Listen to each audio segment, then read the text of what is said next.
ಸಾರ ಗುರುಗಳ ಕರುಣದಿಂದ ಪನಿತು ಪೇಳುವೆ ಪರಮ ಭಗವದ್ಭಕ್ತರಿದನಾದರದಿ ಕೇಳುವುದು ಕಡು ಕರುಣಿ ನೀನೆಂದರಿದು ಹೇರುಡಲ ನಮಿಸುವೆ ನಿನ್ನಡಿಗೆ ಬೆಂಬಿಡದೆ ಪಾಲಿಸು ಪರಮ ಕರುಣಾ ಸಿಂಧು ಎಂದೆಂದು ನಡು ನಡುವೆ ಬರುತ್ತೆಪ್ಪ ವಿಘ್ನವ ತಡೆದು ಭಗವನ್ನಾಮ ಕೀರ್ತನೆ ನುಡಿದು ನುಡಿಸೆನ್ನಿಂದ ಪ್ರತಿ ದಿವಸದಲ್ಲಿ ಮರೆಯದಲೆ.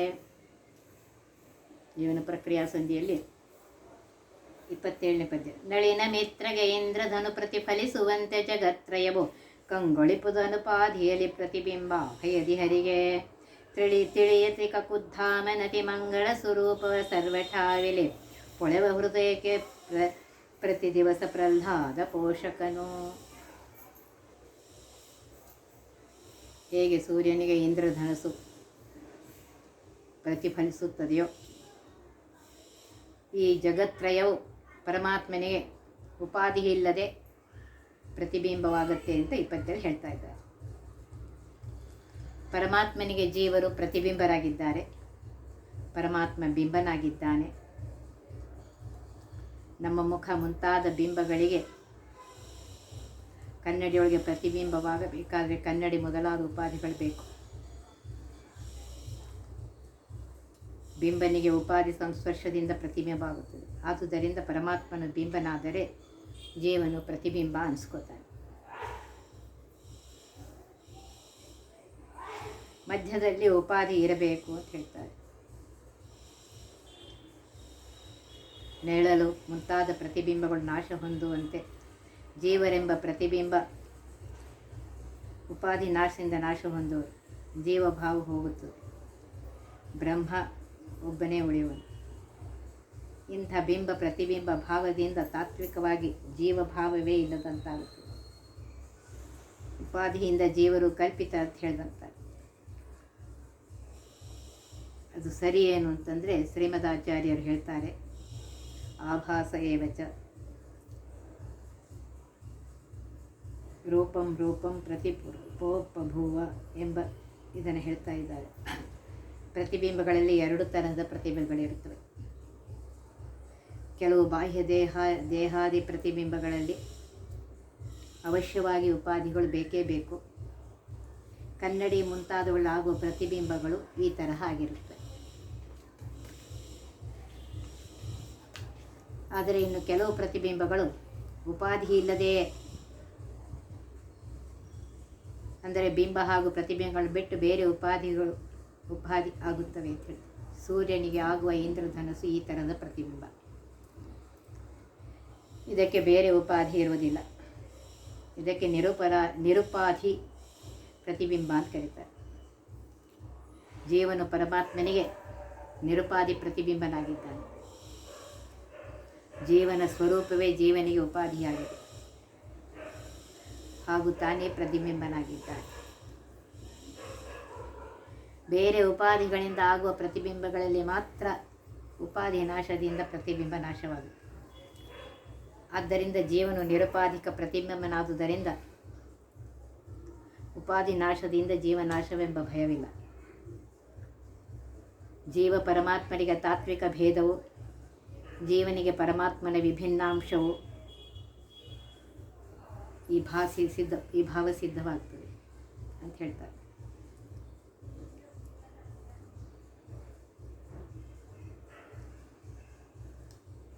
ಉಪನಿಷತ್ತಲ್ಲೂ ಸಹ ನಿರುಪಾಧಿಕ ಪ್ರತಿಬಿಂಬ ಅಂತ ಕರೀತಾರೆ.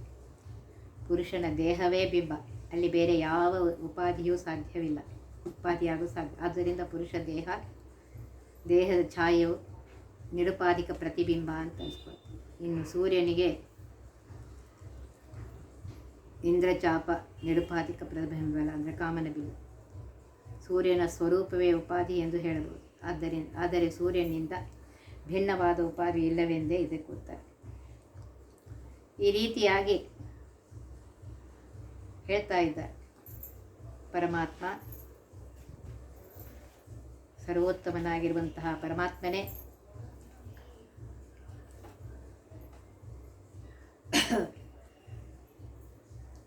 ಎಲ್ಲರ ಸ್ವಾಮಿಯಾಗಿದ್ದಾನೆ ಅಂತ ಹೇಳಿ. ರಸವಿಶೇಷದೊಳತೆ ವಿಮಲಸಿತ ವಸನ ತೋಯಿಸಿ ಅಗ್ನಿಯೊಳಗಿಡೆ ಪಸರಿಸುವುದು ಪ್ರಕಾಶನ ಸುಗುಂದದಲೆ ಸರ್ವತ್ರ. ತ್ರಿಶಿರದೂಷಣ ವೈರಿ ಭಕ್ತಿ ಸುರಸದಿ ತೊಯ್ದ ಮಹಾತ್ಮರನು ಬಾಧಿಸೌ ಭವದೊಳಗಿದ್ದರೆಯೂ ಸರಿ ದುರಿತ ರಾಶಿಗಳು. ರಸವಿಶೇಷದಳು ಅಗ್ನಿಸ್ತಂಭಕವಾದ ಅಂದರೆ ಅಗ್ನಿಯಿಂದ ಬಾಧೆಯಾಗದೇ ಇದ್ದ ಒಂದು ಗಿಡಮೂಲಿಕೆ ರಸದಲ್ಲಿ, ಆ ಎಲೆಯ ರಸದಲ್ಲಿ ವಿಮಲಸಿತವಸನ ಬೆಳ್ಳಗೆ ಇರುವಂತಹ ಸ್ವಚ್ಛವಾದ ಅರಿವೆಯನ್ನು ತೊಯಿಸಿ, ಬಟ್ಟೆಯನ್ನು ತೊಯಿಸಿ, ಆ ಶುಭ್ರ ಬಟ್ಟೆಯನ್ನು ಅಗ್ನಿ ಸಂಬಂಧವಾಗದ ರಸದಲ್ಲಿ ನೆಟ್ಟಗೆ ನೆನೆಯಿಸಿ ಅದನ್ನು ಅಗ್ನಿಯೊಳಗಿಡೆ ಬೆಂಕಿಯಲ್ಲಿ ಹಾಕಲು ನಸುಗುಂದದಲೆ ಪ್ರಕಾಶ ಸರ್ವತ್ರದಲ್ಲಿ ಪಸರಿಸ್ತದೆ. ಆ ವಸ್ತ್ರವು ಸುಡದೆ ಅತಿ ಸ್ವಚ್ಛವಾಗಿ ಬಿಳುಪಾಗಿರುವ ವಸ್ತ್ರ ಪ್ರಕಾಶವು ಅಗ್ನಿ ಜ್ವಾಲೆಯಲ್ಲಿ ಬಿಳುಪಾಗಿಯೇ ಕಾಣ್ತದೆ.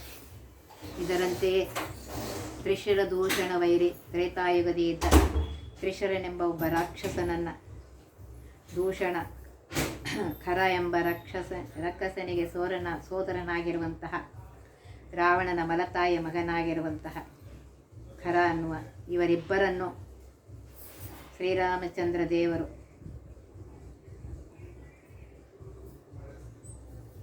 ಸಂಹಾರ ಮಾಡಿದ್ದಾರೆ. ಭಕ್ತಿ ಸುರಸದಿ ತೋಯ್ದ ಮಹಾತ್ಮರನು ಅತಿ ವಿಮಲವಾದ ಭಕ್ತಿ ರಸದಲ್ಲಿ ನೆನೆದ ಅಂದರೆ ಒದ್ದೆಯಾದ ಭಕ್ತಿ ರಸದಲ್ಲಿ ಮುಳುಗಿರುವಂತಹ ಮಹಾತ್ಮರನ್ನ ಸಂತರನ್ನ ಜ್ಞಾನವಂತರನ್ನ ಭವದೊಳಗಿದ್ದರೆಯೂ ಸರಿ ಬಾಧಿಸವು. ಅಗ್ನಿಯಂತೆ ಸುಡುವ ಸಂಸಾರ ಅಗ್ನಿಯಲ್ಲಿಯೇ ಇದ್ದರೂ ಸುಡದೆ ದುರಿತ ರಾಶಿಗಳು ಬಾಧಿಸು, ಪಾಪ ಸಮೂಹ ಬಾಧೆ ಮಾಡಲಾರವು ಅಂತ ಹೇಳ್ತಾ ಇದ್ದಾರೆ.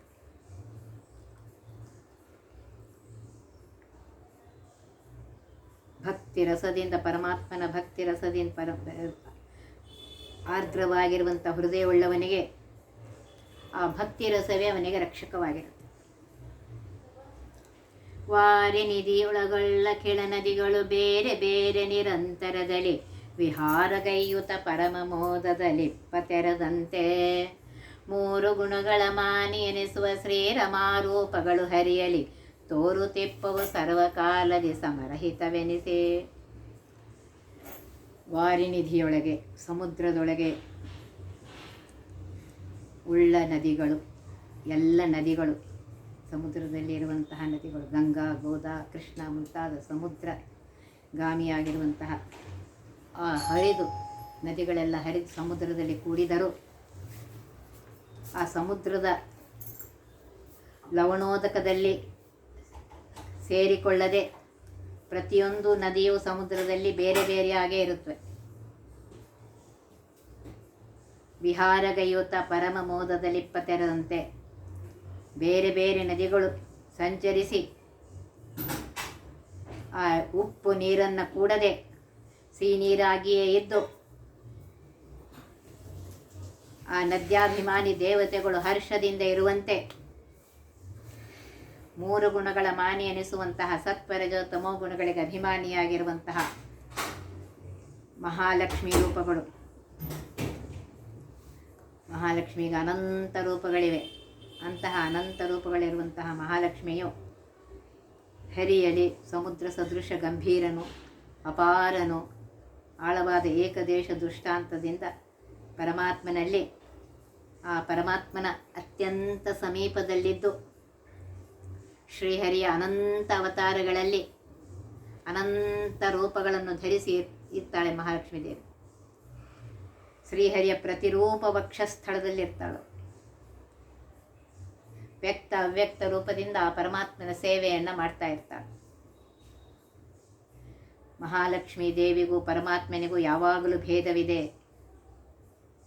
ಸಮುದ್ರ ರಾಜನಾದ ವರುಣನಲ್ಲಿ ಪತಿಯ ಸೇವೆ ಗಂಗಾದಿ ನದ್ಯಾಭಿಮಾನಿ ಪತ್ನಿಯರು ಸೇವಿಸುವರು. ಇದು ಉದಾಹರಣೆ ಕೊಡ್ತಾ ಇದ್ದಾರೆ. ದೇಶ ಕಾಲ ಸಮಳಾಗಿದ್ದಾಳೆ ಮಹಾಲಕ್ಷ್ಮೀ ದೇವಿ, ಗುಣತಃ ಅಸಮಳಾಗಿದ್ದಾಳೆ ಅಂತ ಹೇಳ್ತಾ ಇದ್ದಾರೆ. ಆದ್ದರಿಂದ ಸರಿಯಾಗಿ ತಿಳ್ಕೋಬೇಕು. ನದಿಗಳು ಹೇಗೆ ಸಮುದ್ರ ರಾಜನ ಸಂಗಡ ಪ್ರತ್ಯೇಕವಾಗಿ ವಿಹಾರ ಮಾಡುತ್ತವೆಯೋ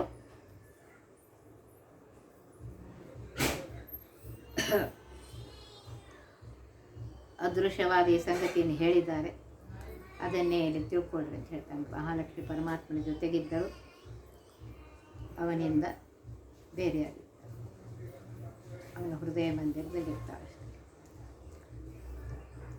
ಕೋಕನದ ಸಖನುದಯ ಗೋಕಾಲೋಕನಕ್ಕೆ ರೊಗಸ ಸೊಗಸದಿರೆ ಭಾಸ್ಕರ ತಾಕಳಂಕನೆ ಈ ಕೃತಿಪತಿ ಜಗನ್ನಾಥ ನಿರೆ ಸ್ವೀಕರಿಸಿ ಸುಖ ಬಡಲರಿಯ ಅರಿಯದ ವಿವೇಕಿಗಳು ನಿಂದಿಸಿದರೆ ನಹುದ ಈ ಕವಿತ್ವವ ಕೇಳಿ ಸುಖ ಬಡದಿಹರೆ ಕೋವಿದರು. ಕೋಕನದ ಕೆಂಪು ತಾವರೆಯ ಕೆಂಪು ಕಮಲದ ಸಖ ಮಿತ್ರನಾಗಿರುವಂತಹ ಸೂರ್ಯದೇವರು ಉದಯವಾಗಲು ಗೋಕಾಲೋಕನಕ್ಕೆ ಕೆಟ್ಟ ಪಕ್ಷಿಯಾಗಿರುವಂತಹ ಹಗಲಿನಲ್ಲಿ ಕಣ್ಣು ಕಾಣದೇ ಇರುವಂತಹ ಗೂಗೆಗೆ ಸೊಗಸದಿರೆ ಆ ಸೂರ್ಯನ ಪ್ರಕಾಶ ಅದಕ್ಕೆ ಸೊಗಸ್ತೇ ಇದ್ದರೆ ಅದು ಸೂರ್ಯನನ್ನು ನಿಂದ ಮಾಡಿದರೆ ಭಾಸ್ಕರ ತಾಕಳಂಕನೆ ಭಾಸ್ಕರನಿಗೆ ಏನಾರು ಆಗುತ್ತೇನೋ ಸೂರ್ಯನಿಗೆ. ಸೂರ್ಯೋದಯವನ್ನು ತಾನು ನೋಡದೆ ನಿಂದಿಸುವ ಗೂಗೆಯಂತೆ ಉಪಾಸ್ಯ ಮೂರ್ತಿಯಾಗಿರುವಂತಹ ಪರಮಾತ್ಮನ ಮಹಿಮೆಯನ್ನು ಮರುಳಮತಿಗಳು ದುರ್ಮತಿಗಳು ಓದಿ ಸುಖ ಪಡೆದಿದ್ದರೆ ಗ್ರಂಥಕ್ಕೇನಾದರೂ ಕಲಂಕವಿದೆಯೇನೋ? ಆದರೆ ಜ್ಞಾನಿಗಳು ಪರಮಾತ್ಮನಲ್ಲಿ ಭಕ್ತಿ ಇದ್ದವರು ಈ ಮಹಿಮೆಯನ್ನು ಕೇಳಿ ಸಂತೋಷ ಪಟ್ಟೇ ಪಡ್ತಾರೆ ಅಂತ ಹೇಳ್ತಾ ಇದ್ದಾರೆ. ಚೇತನಗಳಲ್ಲಿ ಗುರುಮಾತರಿಶ್ವಾಂತರ್ಗತ ಜಗನ್ನಾಥ ವಿಠ್ಠಲ ನಿರಂತರದಿ ವ್ಯಾಪಿಸಿ ತಿಳಿಸಿಕೊಳ್ಳದಲೇ ಕಾತರವ ಪುಟ್ಟಿಸಿ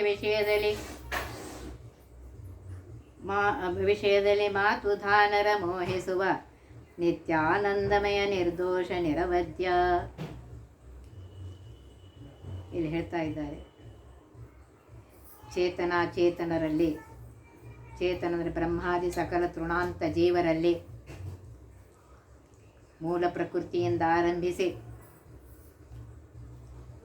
ಜಡಗಳಲ್ಲಿ ಗುರು ಮಾತರಿಶ್ವಾಂತರ್ಗತ ಗುರು ಅಂತ ಯಾರು ಕರೀತಾರೆ? ಮಹಾ ಅಜ್ಞಾನಾಂಧಕಾರವನ್ನು ಕಳೆಯುವಂತಹ ಸರ್ವಜ್ಞರಾಗಿರುವಂತಹ ಮೂಲ ಗುರುಗಳಾಗಿರುವಂತಹ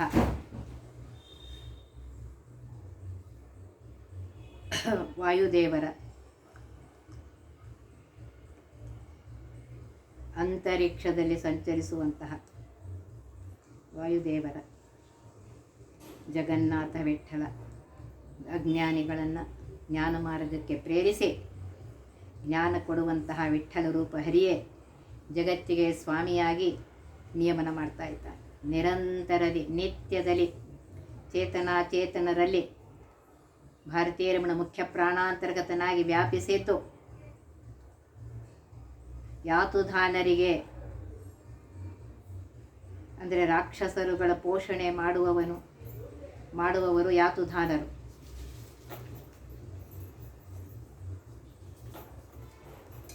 ಪ್ರಕಾಶಮಾನನಾದ ಸೂರ್ಯನು ದೋಷವುಳ್ಳವನಾಗ್ತಾನೇನೋ? ಸರ್ವಥಾ ಸೂರ್ಯನಲ್ಲಿ ಎಂದು ಕಪ್ಪು ಕಳಂಕ ಇಲ್ಲ, ಯಾವಾಗಲೂ ಪ್ರಕಾಶಮಾನನಾಗೇ ಇರ್ತಾನೆ. ಅದರಂತೆ ಕೃತಿಪತಿಯಾಗಿರುವಂತಹ ಜಗನ್ನಾಥ ವಿಠ್ಠಲ ಹರಿಕಥಾಮೃತ ಸಾರವೆಂಬ ಈ ಸದ್ಗ್ರಂಥದ ಪತಿ ಒಡೆಯಾಗಿರುವಂತಹ ಪ್ರತಿಪಾದ್ಯನಾಗಿರುವಂತಹ ಕೃತಿಪತಿ ವೇದಾಭಿಮಾನಿ ಕೃತಿದೇವಿಯ ಪತಿಯಾಗಿರುವಂತಹ ಪ್ರದ್ಯುಮ್ನ ನಾಮಕ ಪರಮಾತ್ಮ ಅನಂತ ಕೋಟಿ ಸೂರ್ಯ ಪ್ರಕಾಶನಾಗಿ ಬಿಂಬರೂಪಿ ಜಗನ್ನಾಥ ಅಂತಾರೆ. ಜಗತ್ತಿಗೆ ಸ್ವಾಮಿಯಾಗಿರುವಂತಹ ಆ ಪರಮಾತ್ಮನ ಮಹಿಮೆಯನ್ನು ಸ್ವೀಕರಿಸಿ ಆದರದಿಂದ ಪ್ರೀತಿಯಿಂದ ಗ್ರಹಣ ಮಾಡಬೇಕು. ಮಾಡದೇ ಇರುವವರು ತಿಳಿಯದೆ ಈ ಕವಿತ್ವ ಛಂದೋಬದ್ಧ ಹರಿಗುಣಗಳನ್ನು ಪೊಗಳುವ ಮಂಗಳ ರೂಪವಾಗಿರುವಂತಹ ಈ ಹರಿಕಥಾಮೃತ ಸಾರವನ್ನು ಅವಿವೇಕಿಗಳು, ದುಷ್ಟರು, ವಿಚಾರಶೂನ್ಯರು ಅಜ್ಞಾನಿಗಳು ನಿಂದಿಸಿದರೇನಹುದು. ಇದು ಕನ್ನಡ ಭಾಷೆಯಲ್ಲಿದೆ, ಇದರಲ್ಲಿ ಏನಿದೆ ಅಂತ ನಿಂದೆ ಮಾಡಿದರೆ ಏನಾಗುತ್ತೆ? ಏನೂ ಆಗೋದಿಲ್ಲ. ಹೇಗೆ ಸೂರ್ಯನನ್ನು ಗೂಗೆ ನಿಂದೆ ಮಾಡಿದರೆ ಅದಕ್ಕೆ ಏನಾರು ಆಗತ್ತೇನೋ, ಹಾಗೆ ಈ ಕವಿತ್ವವ ಕೇಳಿ ಸುಖ ಪಡದಿಹರೆ ಕೋವಿದರು. ಜ್ಞಾನಿಗಳು ಈ ಕವಿತೆಯನ್ನು ಕೇಳಿ ಆನಂದವನ್ನು ಪಡಿತಾರೆ. ಅಂತಹ ಪರಮಾತ್ಮನ ಮಹಿಮೆಯುಳ್ಳ ಇದು ಹರಿಕಥಾಮೃತ ಸಾರ ಅಂತ ಹೇಳ್ತಾ ಇದ್ದಾರೆ. ಆದ್ದರಿಂದ ಏನು ಹೇಳ್ತಾ ಇದ್ದಾರೆ ಅಂದರೆ, ಪರಮಾತ್ಮ ಕಮಲಮಿತ್ರನಾಗಿದ್ದಾನೆ, ಸೂರ್ಯ ಸಖನಾಗಿದ್ದಾನೆ. ಸೂರ್ಯ ಸಖನಾಗಿರುವಂತಹ ಸೂರ್ಯ ಉದಯಿಸಿದಾಗ ಗೂಗೆಗಳಿಗೆ ಆ ಭಾಸವಾಗದೇ ಇದ್ದರೆ ಏನು ಮಾಡೋದು? ರಾಕ್ಷಸ ಶ್ರೇಷ್ಠರಿಗೆ ತನ್ನ ಶಕ್ತಿಯನ್ನು ತಿಳಿಸಿಕೊಡದೆ ಅವರಿಗೆ ಮಂಕು ಬುದ್ಧಿಯನ್ನು ಕೊಟ್ಟು ವಿಷಯದಲ್ಲಿ ಕಾತರವನ್ನು ಹುಟ್ಟಿಸಿ ಮೋಹಗೊಳಿಸ್ತಾನೆ. ನಿರ್ಭೀತ ಪರಮಾತ್ಮನಿಗೆ ಯಾರಿಂದಲೂ ಯಾವ ಕಾಲಕ್ಕೂ ಅಂಜಿಕೆ ಇಲ್ಲ. ನಿತ್ಯಾನಂದಮಯ, ನಿತ್ಯಾನಂದ ಜ್ಞಾನ ಶರೀರವುಳ್ಳವನು, ನಿರ್ದೋಷನಾಗಿದ್ದಾನೆ, ಪಾರತಂತ್ರಾದಿ ದೋಷ ಇಲ್ಲದವನಾಗಿದ್ದಾನೆ, ನಿರವಧ್ಯ ಗಂಭೀರ ವಾಣಿಯುಳ್ಳವನೆಂದು ಪರಮಾತ್ಮನ ಮಹಿಮೆ ಅನಂತ ಮಹಿಮೆಗಳಲ್ಲಿ ವರ್ಣನೆ ಮಾಡ್ತಾ ಇದ್ದಾರೆ. ಮಾಡಿ ಈ ಸಂಧಿಯನ್ನು ಮುಗಿಸ್ತಾ ಇದ್ದಾರೆ. ಆದ್ದರಿಂದ ಸರಿಯಾಗಿ ತಿಳ್ಕೋಬೇಕು. ಮುಖ್ಯ ಪ್ರಾಣಾಂತರ್ಗತನಾಗಿ ಪರಮಾತ್ಮನು ಚೇತನ ಸಕಲ ವಸ್ತುಗಳಲ್ಲಿ ವ್ಯಾಪಿಸಿದ್ದು ತನ್ನ ಇರುವನ್ನು ತಿಳಿಸಿಕೊಡದೆ ವಿಷಯಗಳಲ್ಲಿ ಆತುರತೆಯನ್ನು ಹುಟ್ಟಿಸಿ ದೈತ್ಯರನ್ನು ತಾಮಸ ವ್ಯಾಪಾರಗಳಿಂದ ಮೋಹಿಸ್ತಾನೆ. ನಿರ್ದೋಷ, ನಿರವಧ್ಯ, ನಿರ್ಭೀತ ಈ ವಿಶೇಷಣಗಳಿಂದ ಪರಮಾತ್ಮ ನಿರ್ದೋಷನಾಗಿದ್ದಾನೆ ಅಂತ ಹೇಳಿ ಏನು ಶ್ರುತಿಗಳು ಬಂದಿದೆ, ಶ್ರುತಿಯಲ್ಲಿ ಅದನ್ನೇ ಇಲ್ಲಿ ಹೇಳ್ತಾ ಇದ್ದಾರೆ. ಪರಮಾತ್ಮನಿಗೆ ಯಾರ ಅಂಜಿಕೆಯೂ ಇಲ್ಲ ಅಂತ ಹೇಳಿ ಈ ಸಂಧಿಯನ್ನು ಮುಗಿಸ್ತಾ ಇದ್ದಾರೆ. ಆದ್ದರಿಂದ ಸರಿಯಾಗಿ ತಿಳಿದುಕೊಂಡು ಪರಮಾತ್ಮನೇ ಸಕಲ ಜೀವರಲ್ಲಿದ್ದಾನೆ, ಆ ಜೀವಾಂತರ್ಗತ ತತ್ವಾಭಿಮಾನಿ ದೇವತೆಗಳ ಅಂತರ್ಗತನಾಗಿ ಭಾರತೀಯರ ಮುಖ್ಯ ಪ್ರಾಣಾಂತರ್ಗತನಾಗಿ ಎಲ್ಲ ಜೀವಿಗಳಲ್ಲಿದ್ದು ಆ ಜೀವಿಗಳ ಕರ್ಮಕ್ಕನುಸಾರವಾಗಿ ಅವರಿಗೆ ಹುಟ್ಟಿಸಿ ಅವರಿಂದ ಕರ್ಮಗಳನ್ನು ಮಾಡಿಸಿ ಅವರಿಗೆ ಏನು ಫಲಗಳನ್ನು ಕೊಡಬೇಕೋ ಆ ಫಲಗಳನ್ನು ಕೊಡ್ತಾನೆ ಅಂತ ಹೇಳಿ ಮುಗಿಸ್ತಾ ಇದ್ದಾರೆ. ಒತ್ತಿಬಹ ವಿಘ್ನಗಳ ಕಳೆದಪ ಮೃತ್ಯುವಿಗೆ ಮರೆ ಮಾಡಿ ಕಾಲನ ದೂತರಿಗೆ ಭೀಕರವ ಪೊಟ್ಟಿಸಿ ಸಕಲ ಸಿದ್ಧಿಗಳ ಒತ್ತಿಗೊಳ್ಳಿಸಿ ಮನರು ಹೇಕ್ಷಣ ನೃತ್ಯ ಮಾಡುವರವರ ಮನೆಯೊಳು ನಿತ್ಯಮಂಗಳ ಹರಿಕಥಾಮೃತ ಸಾರ ಪಠಿಸುವರ.